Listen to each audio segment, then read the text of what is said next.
ಕಂತ YouTube channel study with ಪರಶುರಾಮ್ಗೆ ಸ್ವಾಗತ ಅಂತ ಹೇಳ್ತಾ SSLC ಪ್ರಥಮ ಭಾಷೆ ಕನ್ನಡದ ಪಠ್ಯಪುಸ್ತಕಗಳು 2024ರಲ್ಲಿ ಪರಿಷ್ಕರಣೆಗೆ ಒಳಪಟ್ಟಿದ್ದಾವೆ. ಭಾಗ 1ರ ಮೊಟ್ಟ ಮೊದಲ ಪಾಠ ನಮ್ಮ ಭಾಷೆ. ಈ ನಮ್ಮ ಭಾಷೆ ಪಾಠದಲ್ಲಿ ಇವತ್ತು ಅಭ್ಯಾಸ ಪ್ರಶ್ನೋತ್ತರಗಳನ್ನು ನೋಡೋಣ.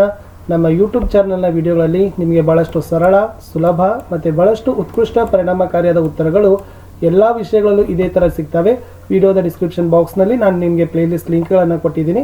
ಕನ್ನಡ, ಇಂಗ್ಲೀಷ್, ಹಿಂದಿ, ವಿಜ್ಞಾನ, ಸಮಾಜ ವಿಜ್ಞಾನದ ವಿಷಯಗಳನ್ನು ನೋಡಿ ಅಂತ ಹೇಳ್ತಾ ವಿಡಿಯೋಗಳನ್ನು ಲೈಕ್, ನಿಮ್ಮ ಗೆಳೆಯರಿಗೆ ಶೇರ್. ನೀವು ಫಸ್ಟ್ ಟೈಮ್ ವಾಚ್ ಮಾಡ್ತಿದ್ರೆ ಸಬ್ಸ್ಕ್ರೈಬ್ ಮಾಡೋದನ್ನು ಮಾತ್ರ ಮರೆಯದಿರಿ. ನಮ್ಮದೇ ವಾಟ್ಸಪ್ ಚಾನಲು, ಟೆಲಿಗ್ರಾಮ್ ಗ್ರೂಪ್ ಇದಾವೆ, ಲಿಂಕನ್ನು ಕೊಡ್ತೀನಿ, ಅವುಗಳಿಗೂ ಕೂಡ ಬಂದು ಜಾಯ್ನ್ ಆಗಿ ಅಂತ ಹೇಳ್ತಾ ಈ ಪಾಠದ ಪ್ರಶ್ನೋತ್ತರವನ್ನು ನೋಡ್ಕೊಂಡು ಬರೋಣ. ಸೊ ಮೊದಲಿಗೆ ಲೇಖಕರ ಪರಿಚಯ ನೋಡೋಣ. 3 ಅಂಕಕ್ಕೆ ಬಹಳಷ್ಟು ಸರಿ ಏನು ಮಾಡ್ತಾರಪ್ಪ ಅಂದರೆ ಕೇಳ್ತಾರೆ. ಲೇಖಕರು ಎಂ ಮರಿಯಪ್ಪ ಭಟ್ಟರು. ಎಂ ಮರಿಯಪ್ಪ ಭಟ್ಟರು ದಕ್ಷಿಣ ಕನ್ನಡ ಜಿಲ್ಲೆ ಪುತ್ತೂರು ತಾಲೂಕಿನ ಕಬ್ಬಕ್ಕ ಗ್ರಾಮದಲ್ಲಿ ಕ್ರಿಸ್ತಶಕ 1906ರಲ್ಲಿ ಜನಿಸಿದ್ದಾರೆ. ಬಹುಭಾಷಾ ವಿದ್ವಾಂಸರಾದ ಇವರು ತುಳು ಇಂಗ್ಲಿಷ್ ನಿಘಂಟು, ಅಭಿನವ ಮಂಗರಾಜನ ನಿಘಂಟು, ಜಾತಕ ತಿಲಕಂ, ಛಂದಸ್ಸಾರ, ಕನ್ನಡ ಸಂಸ್ಕೃತಿ ಎಂಬ ಪ್ರಬಂಧ ಸಂಕಲನ ಮೊದಲಾದ ಕೃತಿಗಳನ್ನು ರಚಿಸಿದ್ದಾರೆ. ಇವರಿಗೆ ಕರ್ನಾಟಕ ಸರ್ಕಾರದ ಪುರಸ್ಕಾರ, ಸಾಹಿತ್ಯ ಅಕಾಡೆಮಿ ಪ್ರಶಸ್ತಿ ಲಭಿಸಿವೆ ಅನ್ನೋದನ್ನು ಬರೆದ್ರೆ ಸಾಕು.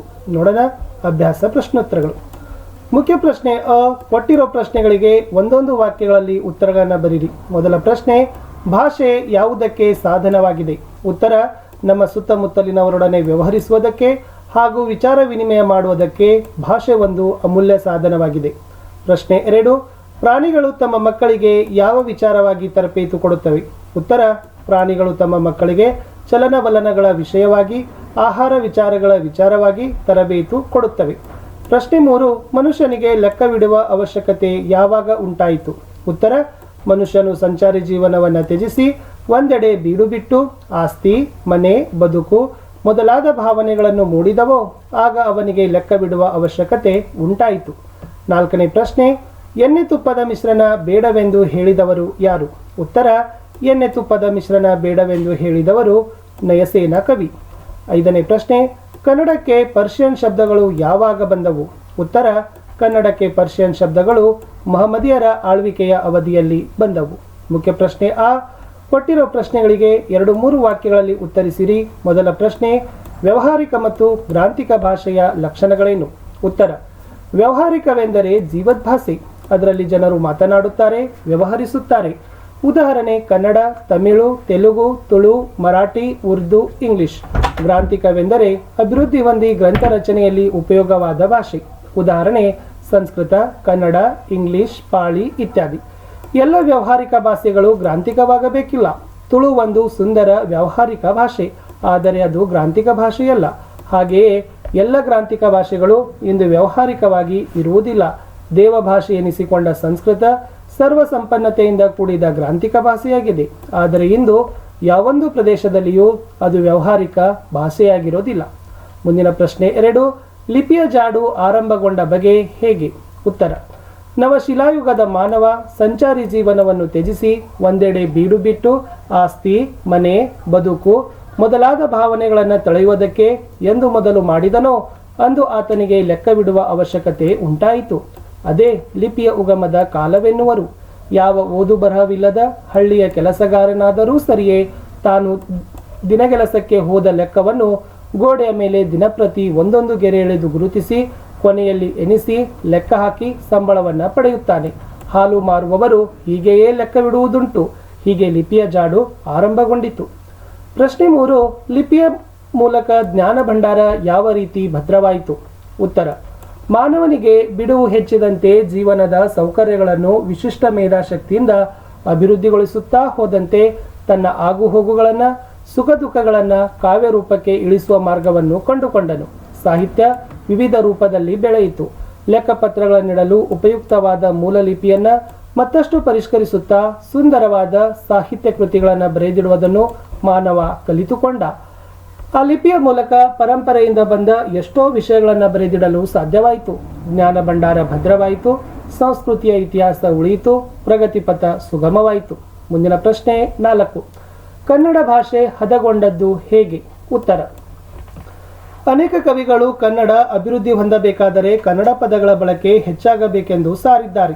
ಅಂಥವರ ವಾಣಿಯಿಂದ ಕನ್ನಡದ ವೀಣೆ ಮೃದು ಮಧುರವಾಗಿ ಮಿಡಿಯಿತು. ಮುಂದೆ ಬಸವೇಶ್ವರ, ಅಲಮಪ್ರಭುಗಳಂಥ ಶರವರೆಣ್ಯರು, ಚಾಮರಸ ಕುಮಾರವ್ಯಾಸರಂಥ ಕವಿಪುಂಗವರು, ಪುರಂದರದಾಸ ಕನಕದಾಸರಂಥ ದಾಸಶ್ರೇಷ್ಠರು ಸುಲಭ ಮಾರ್ಗವನ್ನೇ ತುಳಿದರು. ತಮ್ಮ ತಮ್ಮ ಅನುಭವ ಸಾರವನ್ನು ಸುಲಭವೂ ಸುಂದರವೂ ಸಹಜವೂ ಆದ ಮಾತುಗಳಿಂದ ಸುಂದರ ಹೃದಯ ಮುಟ್ಟುವಂತೆ ಅಭಿವ್ಯಕ್ತಪಡಿಸಿದರು. ಹೀಗೆ ಕನ್ನಡ ಭಾಷೆ ಹದಗೊಂಡಿತು. ಪ್ರಶ್ನೆ 5. ಆಂಗ್ಲ ಭಾಷೆ ವಿಶ್ವವ್ಯಾಪಿಯಾಗಲು ಕಾರಣವೇನು? ಉತ್ತರ: ಆಂಗ್ಲ ಭಾಷೆ ಯುರೋಪಿನ ಸಾಮಾನ್ಯ ಭಾಷೆಗಳಲ್ಲಿ ಒಂದಾಗಿತ್ತು. ಆಂಗ್ಲ ಜನತೆ ಸಾಹಸ ಜೀವಿಯಾಯಿತು, ಬುದ್ಧಿಶಾಲಿಯಾಯಿತು. ಸೂರ್ಯನು ಎಂದೂ ಮುಳುಗನೆನ್ನುವಂತಹ ವಿಸ್ತಾರವಾದ ಸಾಮ್ರಾಜ್ಯವನ್ನು ಸ್ಥಾಪಿಸಿತು. ದೇಶ ವಿದೇಶಗಳ ಭಾಷೆ ಹಾಗೂ ಸಾಹಿತ್ಯ ಸಂಸ್ಕೃತಿಯನ್ನು ಆಂಗ್ಲ ಪಂಡಿತರು ಮುಕ್ತ ಮನಸ್ಸಿನಿಂದ ಅಭ್ಯಸಿಸಿದರು. ತನ್ಮೂಲಕ ತಮ್ಮ ಭಾಷೆ ಮತ್ತು ಸಾಹಿತ್ಯವನ್ನು ಹಿಗ್ಗಿಸಿದರು, ಅರಳಿಸಿದರು. ಎಲ್ಲಕ್ಕೂ ಮೇಲಾಗಿ ಮಹಾಮೇಧಾವಿಗಳು ತಮ್ಮ ಆಸೆ, ಆಕಾಂಕ್ಷೆ, ವಿಚಾರ ಮುಂತಾದವುಗಳನ್ನು ಆ ಭಾಷೆಯ ಮುಖಾಂತರವಾಗಿಯೇ ಹೇಳಬೇಕೆಂಬ ಉಜ್ವಲ ಅಭಿಮಾನವುಳ್ಳವರಾಗಿದ್ದರು. ವಿಜ್ಞಾನಿಗಳು, ರಾಜಕಾರಣಿಗಳು, ಅರ್ಥಶಾಸ್ತ್ರಜ್ಞರು ಹೀಗೆ ಎಲ್ಲರೂ ತಮ್ಮ ಭಾಷೆಯನ್ನೇ ಬಳಸಿದುದರ ಪರಿಣಾಮವಾಗಿ ಆಂಗ್ಲ ಭಾಷೆ ಬೆಳೆದು ವಿಶ್ವವ್ಯಾಪಿಯಾಗಲು ಕಾರಣವಾಯಿತು. ಮುಂದಿನ ಪ್ರಶ್ನೆ ಈ ಕೊಟ್ಟಿರೋ ಪ್ರಶ್ನೆಗಳನ್ನು 8-10 ವಾಕ್ಯಗಳಲ್ಲಿ ಉತ್ತರಗಳನ್ನು ಬರಿಬೇಕು. ಮೊದಲ ಪ್ರಶ್ನೆ: ಭಾಷೆ ಸತ್ವಪೂರ್ಣವಾಗಿ ವಿಕಾಸಗೊಳ್ಳುವುದು ಯಾವಾಗ? ಉತ್ತರ: ಒಂದು ಭಾಷೆ ಸತ್ವಪೂರ್ಣವಾಗಿ ವಿಕಾಸವಾಗಬೇಕಾದರೆ ಅದನ್ನಾಡುವ ಜನ ಅಭಿಮಾನಧನರು, ಬುದ್ಧಿಶಾಲಿಗಳು, ಪ್ರಯೋಗಶೀಲರು ಆಗಿರಬೇಕು. ಉದಾಹರಣೆಗೆ 4-5 ಶತಮಾನಗಳ ಹಿಂದೆ ಆಂಗ್ಲ ಭಾಷೆ ಯುರೋಪಿನ ಸಾಮಾನ್ಯ ಭಾಷೆಗಳಲ್ಲಿ ಒಂದಾಗಿತ್ತು. ಇಂದು ಪ್ರಪಂಚದ ದೊಡ್ಡ ಭಾಷೆಗಳಲ್ಲಿ ಒಂದಾಗಿದೆ. ಇದಕ್ಕೆಲ್ಲ ಕಾರಣ ಆಂಗ್ಲ ಜನರ ಸಂಕಲ್ಪ, ಭಾಷಾ ಕೃಷಿ ಕಾರಣವೆಂದು ಹೇಳಬಹುದು. ಆಂಗ್ಲ ಜನರು ಸಾಹಸ ಜೀವಿಗಳು, ಬುದ್ಧಿಶಾಲಿಗಳಾಗಿದ್ದರು. ದೇಶ ವಿದೇಶಗಳ ಭಾಷೆ ಹಾಗೂ ಸಾಹಿತ್ಯ ಸಂಸ್ಕೃತಿಯನ್ನು ಮುಕ್ತ ಮನಸ್ಸಿನಿಂದ ಅಭ್ಯಸಿಸಿದರು. ಈ ಮೂಲಕ ತಮ್ಮ ಭಾಷೆ ಮತ್ತು ಸಾಹಿತ್ಯವನ್ನು ಹಿಗ್ಗಿಸಿದರು, ಅರಳಿಸಿದರು. ಎಲ್ಲಕ್ಕೂ ಮೇಲಾಗಿ ಅಲ್ಲಿನ ಮಹಾಮೇಧಾವಿಗಳು ತಮ್ಮ ಆಸೆ, ಆಕಾಂಕ್ಷೆ, ವಿಚಾರ ಮುಂತಾದವುಗಳನ್ನು ಆಂಗ್ಲ ಭಾಷೆ ಮುಖಾಂತರವಾಗಿಯೇ ಹೇಳಬೇಕೆಂಬ ಉಜ್ವಲ ಅಭಿಮಾನವುಳ್ಳವರಾಗಿದ್ದರು. ವಿಜ್ಞಾನಿಗಳು, ರಾಜಕಾರಣಿಗಳು, ಅರ್ಥಶಾಸ್ತ್ರಜ್ಞರು ಹೀಗೆ ಎಲ್ಲರೂ ತಮ್ಮ ಭಾಷೆಯನ್ನೇ ಬಳಸಿದುದರ ಪರಿಣಾಮವಾಗಿ ಅವರ ಭಾಷೆ ಸತ್ವಪೂರ್ಣವಾಗಿ ವಿಕಾಸಗೊಂಡಿತು. ಹಾಗೆಯೇ ನೆರೆಹೊರೆಯ ಭಾಷೆಗಳನ್ನು ದ್ವೇಷಿಸದೆ ನಮ್ಮ ಭಾಷೆಗಳನ್ನು ಗೌರವಿಸಿ, ಪ್ರೀತಿಸಿ ಅಭಿವೃದ್ಧಿಗೊಳಿಸಬೇಕು. ನೆರೆಹೊರೆಯ ಭಾಷೆಗಳಲ್ಲಿ ಕೊಡುಗೆಯ ವ್ಯವಹಾರ ನಡೆಯುತ್ತದೆ, ನಡೆಯಲೇಬೇಕು. ಅದು ಸಜೀವ ಭಾಷೆಯ ಲಕ್ಷಣ. ಆದರೆ ಸ್ವೀಕರಿಸುವಾಗ ತನ್ನತನವನ್ನು ಕಳೆದುಕೊಳ್ಳದಂತೆ ಜನರ ವ್ಯವಹಾರ ಸಂಪರ್ಕಗಳಿಂದ ನೇರ ಮಾತುಗಳಲ್ಲಿ ಕಾಪಾಡಿಕೊಳ್ಳಬೇಕು. ಸ್ವಾಭಾವಿಕವಾಗಿ ಗಡಿ ಕೊಡುಗೆ ನಡೆಯುತ್ತಲೇ ಇದೆ.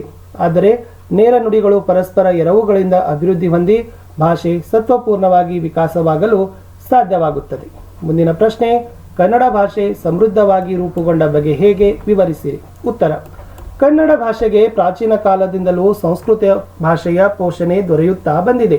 ಕನ್ನಡದ ಪಂಡಿತರು ವೈದಿಕ ಹಾಗೂ ಧಾರ್ಮಿಕ ತತ್ವಗಳನ್ನು ಕನ್ನಡದಲ್ಲಿ ವಿವರಿಸಲು ಅಭಿಲಾಷೆಯಿಂದ ಕಾವ್ಯಗಳನ್ನು ರಚಿಸಿದರು.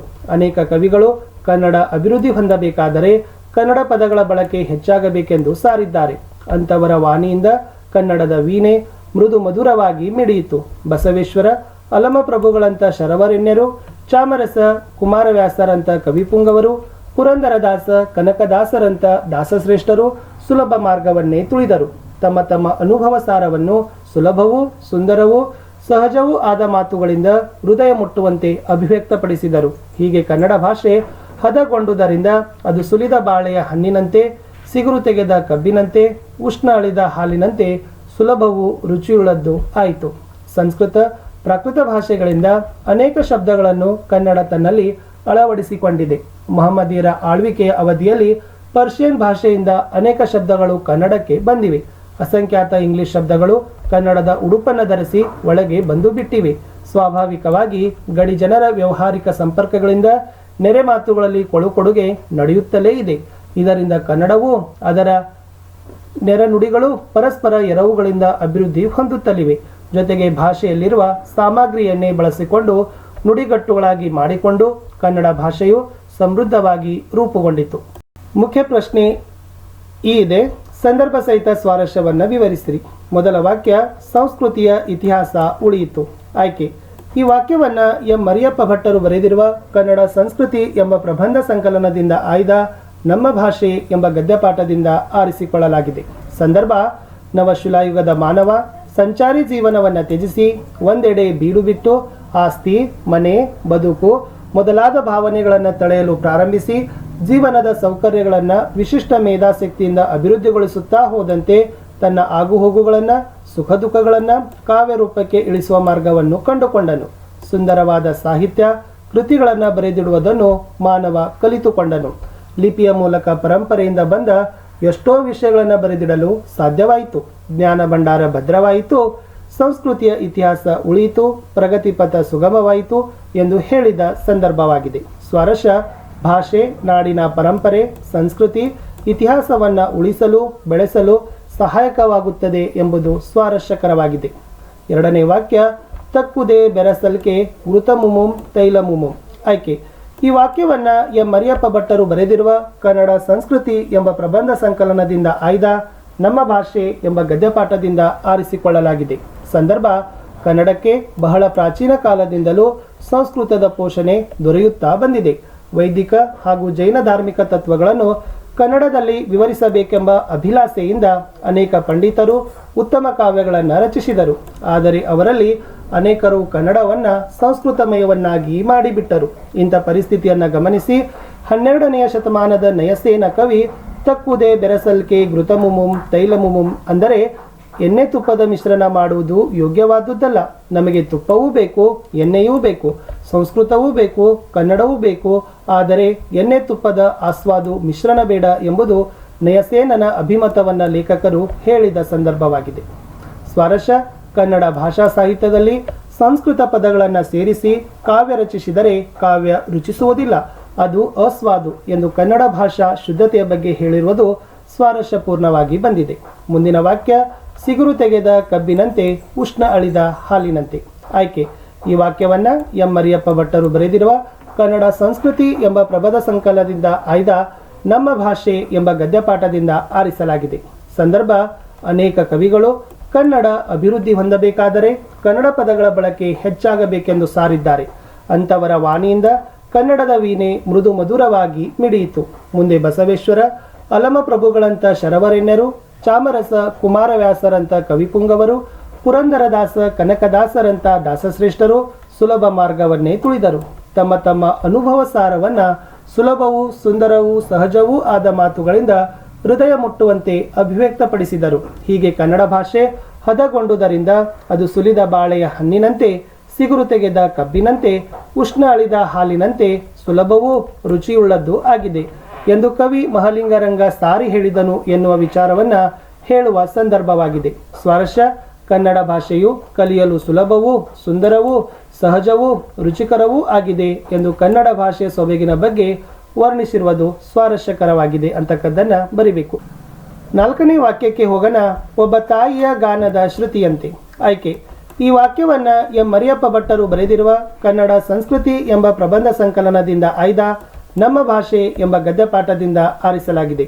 ಸಂದರ್ಭ ಭಾಷೆಗಳಲ್ಲಿ ಮೇಲು ಕೀಳೆಂಬುದಿಲ್ಲ.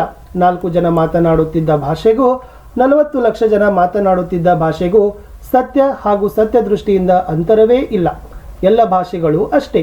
ಒಬ್ಬ ತಾಯಿಯ ಗಾನದ ಶ್ರುತಿಯಂತೆ ಎಲ್ಲಕ್ಕೂ ಅಷ್ಟೇ ಸ್ಥಾನವಿದೆ. ಇದನ್ನರಿತು ಭಾರತೀಯರಾದ ನಾವು ನೆರೆಹೊರೆಯ ಭಾಷೆಗಳನ್ನು ದ್ವೇಷಿಸದೆ ನಮ್ಮ ಭಾಷೆಗಳನ್ನು ಗೌರವಿಸಿ ಪ್ರೀತಿಸಿ ಅಭಿವೃದ್ಧಿಗೊಳಿಸಿದರೆ ದೇಶದ ಸಂಸ್ಕೃತಿ ಮುಂದುವರಿಯುತ್ತದೆ ಎಂದು ಲೇಖಕರು ಹೇಳಿದ ಸಂದರ್ಭವಾಗಿದೆ. ಸ್ವಾರಸ್ಯ ಸ್ವಭಾಷೆಯನ್ನು ಪ್ರೀತಿಸಬೇಕು, ಗೌರವಿಸಬೇಕು, ಬೆಳೆಸಬೇಕು ಎನ್ನುವ ಅಭಿಪ್ರಾಯದಲ್ಲಿ ಅನ್ಯ ಭಾಷೆಗಳನ್ನು ತಿರಸ್ಕರಿಸಬಾರದು ಎಂದು ಭಾಷಾ ಭಾವೈಕ್ಯತೆಯ ಬಗ್ಗೆ ಹೇಳಿರುವುದು ಸ್ವಾರಸ್ಯಪೂರ್ಣವಾಗಿ ಮೂಡಿಬಂದಿದೆ. ಇನ್ನು ಬಿಟ್ಟ ಸ್ಥಳಗಳನ್ನು ತುಂಬಬೇಕಿತ್ತು. ಭಾಷೆ ಇದ್ದು ಅದರ ಪಿಯೂಷವನ್ನು ಕುಡಿದು ಅರಗಿಸಿಕೊಳ್ಳದ ವ್ಯಕ್ತಿ ಜಂತುವೇ ಸರಿ. ಕನ್ನಡಕ್ಕೆ ಬಹಳ ಪ್ರಾಚೀನ ಕಾಲದಿಂದಲೂ ಸಂಸ್ಕೃತದ ಪೋಷಣೆ ದೊರೆಯುತ್ತಾ ಬಂದಿದೆ. ಕನ್ನಡ ದ್ರಾವಿಡ ಭಾಷಾ ವರ್ಗಕ್ಕೆ ಸೇರಿದೆ. ಇಂಗ್ಲಿಷ್ ಶಬ್ದಗಳು ಕನ್ನಡದ ಉಡುಪನ್ನು ಧರಿಸಿ ಒಳಗೆ ಬಂದು ಬಿಟ್ಟಿವೆ. ನಮ್ಮ ಭಾಷೆ ಗದ್ಯ ಭಾಗದ ಆಕರ ಗ್ರಂಥ ಕನ್ನಡ ಸಂಸ್ಕೃತಿ. ಹೊಂದಿಸಿ ಬರೆದಿದ್ದೀವಿ. ವ್ಯಾವಹಾರಿಕ ಶ್ರವಣ, ದಾಸರು ಕೀರ್ತನೆಗಳು, ದಿವಾನ ಅನ್ಯದೇಶ, ಗ್ರಾಂಥಿಕ ಚಾಕ್ಷುಷ, ಶಿವಶರಣರು ವಚನಗಳು. ಪ್ರಾಯೋಗಿಕ ಅಭ್ಯಾಸ. ಕೊಟ್ಟಿರುವ ಪದಗಳನ್ನು ಸ್ವಂತ ವಾಕ್ಯದಲ್ಲಿ ಬಳಸಿ ವಿಚಾರ ವಿನಿಮಯ. ಉತ್ತರ: ನಮ್ಮ ಸುತ್ತಮುತ್ತಲಿನವರೊಡನೆ ವ್ಯವಹರಿಸುವುದಕ್ಕೆ ಹಾಗೂ ವಿಚಾರ ವಿನಿಮಯ ಮಾಡುವುದಕ್ಕೆ ಭಾಷೆ ಒಂದು ಅಮೂಲ್ಯ ಸಾಧನ. ಸಂಶೋಧಕ: ನಾವುಗಳು ವೈಜ್ಞಾನಿಕ ಸಂಶೋಧಕರಾಗಬೇಕು. ಪರಿಷ್ಕರಿಸು. ಮಾನವ ತನ್ನ ವರ್ತನೆಗಳನ್ನು ಆಗಾಗ ಪರಿಷ್ಕರಿಸಿಕೊಳ್ಳಬೇಕು. ಪ್ರಗತಿಪಥ. ನಾವು ಮತ್ತು ನಮ್ಮ ದೇಶ ಪ್ರಗತಿಪಥದತ್ತ ಸಾಗಬೇಕು. ಕೊಟ್ಟಿರುವ ಕನ್ನಡ ರೂಪಗಳ ಮೂಲ ರೂಪ ಬರಬೇಕು. Hotel, hotel, school, school, office, office, light, light, hospital, hospital. ಭಾಷಾ ಚಟುವಟಿಕೆ. ಕೊಟ್ಟಿರೋ ಪದಗಳಲ್ಲಿ ವಿಜಾತಿ ಸಂಯುಕ್ತಾಕ್ಷರಗಳನ್ನು ಆರಿಸಿ ಬರಬೇಕಿತ್ತು. ಉತ್ತರ ಕಾರ್ಯ, ಶಸ್ತ್ರ, ಸ್ಫೋಟಿಸು, ಅದ್ಭುತ, ಡಾಕ್ಟರ್ ಅಂತಕ್ಕಂಥದ್ದು ಇಲ್ಲಿ ಬರಿಬೇಕಿತ್ತು. ಇನ್ನು ನೀಡಿರುವ ಪದಗಳಲ್ಲಿ ಅವರ್ಗೀಯ ವ್ಯಂಜನಾಕ್ಷರಗಳನ್ನು ಆರಿಸಿ ಬರಬೇಕಿತ್ತು. ಸಮನಾಗಿಸು ಸ, ಮನೆಯ ಯ, ಹೊತ್ತು ಹೋ, ದೇಶ ಶ, ರೋಧನ ರೋ, ಒಳಗೆ ಳ, ಮದುವೆ ವ, ಮಾನುಷ ಶ, ಬಳಿಕ ಳಿ. ಅಂದರೆ ಈ ಶಬ್ದಗಳಲ್ಲಿ ಅವರ್ಗೀಯ ವ್ಯಂಜನ ಇದಾವಲ್ಲ ಅವುಗಳನ್ನು ನೀವೇನು ಮಾಡಬೇಕಿತ್ತಪ್ಪ ಅಂದರೆ ಆರಿಸಿ ಬರಿಬೇಕಿತ್ತು. ಕೊಟ್ಟಿರೋ ಪದಗಳಲ್ಲಿ ಧ್ವನಿ ವ್ಯತ್ಯಾಸದೊಂದಿಗೆ ಆಗುವ ಅರ್ಥ ವ್ಯತ್ಯಾಸ ಅರಿಯಿರಿ. ಪ್ರಧಾನ, ಪ್ರಧಾನ, ಮಧ್ಯ, ಮಧ್ಯ, ಹುನ್ನು, ಉನ್ನು, ಸುಳಿ, ಸುಲಿ. ಮೊದಲೆರಡು ಪದಗಳಿರುವ ಸಂಬಂಧದಂತೆ ಮೂರನೇ ಪದಕ್ಕೆ ಸರಿಹೊಂದುವ ನಾಲ್ಕನೇ ಪದವನ್ನು ಬರೆಯಿರಿ. ಕ, ಗ ಅಲ್ಪ ಪ್ರಾಣಾಕ್ಷರಗಳು, ಛ, ಜ ಮಹಾಪ್ರಾಣಾಕ್ಷರಗಳು. ವರ್ಗೀಯ ವ್ಯಂಜನಾಕ್ಷರಗಳು 25, ಅವರ್ಗೀಯ ವ್ಯಂಜನಾಕ್ಷರಗಳು 9. ಆ, ಇ, ಉ ದೀರ್ಘ ಸ್ವರಗಳು, ಅ, ಇ, ಉ, ರು ಹ್ರಸ್ವ ಸ್ವರಗಳು. ಸ್ವರಗಳು 13, ಯೋಗವಾಹಗಳು 2. ಸ್ವಲ್ಪ ನಿಮಗೆ ಪರ್ಷಿಯನ್ ಭಾಷೆಯಿಂದ ಬಂದಿರತಕ್ಕಂಥ ಶಬ್ದಗಳ ಬಗ್ಗೆ ನೆನಪಿಟ್ಕೊಡ್ರಿ. ದಿವಾನ, ಸರಕಾರ, ಮುನಸಿ, ಸರದಾರ, ದವಲತ್ತು, ಮುಸಾಫರ್, ಕಚೇರಿ, ಸುಬೇದಾರ್, ಅಮಲ್ದಾರ್, ತಹಸೀಲ್ದಾರ್ ಇವೆಲ್ಲ ಪರ್ಷಿಯನ್ ಭಾಷೆಯ ಶಬ್ದಗಳು. ಇನ್ನು ಇಂಗ್ಲಿಷ್ ಭಾಷೆಯ ಶಬ್ದಗಳು ಬಂದರೆ rail, motor, hotel, office, school, cinema, radio, ಆಸ್ಪತ್ರೆ, ಕೋರ್ಟು, ಡಿಕ್ರಿ, ಲೈಟು. ಪೋರ್ಚುಗೀಸ್ ಭಾಷೆಯ ಶಬ್ದಗಳು ಬಟಾಟೆ, ಅನಾನಸು, ಜಂಗಾಲ್. ಇಷ್ಟಿತ್ತು ಸ್ನೇಹಿತರೆ ಈ ವಿಡಿಯೋದಲ್ಲಿ ಅಂತ ಹೇಳ್ತಾ ದಯಮಾಡಿ ವಿಡಿಯೋದನ್ನು ಲೈಕ್, ಶೇರ್ ಹಾಗೂ ಸಬ್ಸ್ಕ್ರೈಬ್ ಮಾಡೋದನ್ನು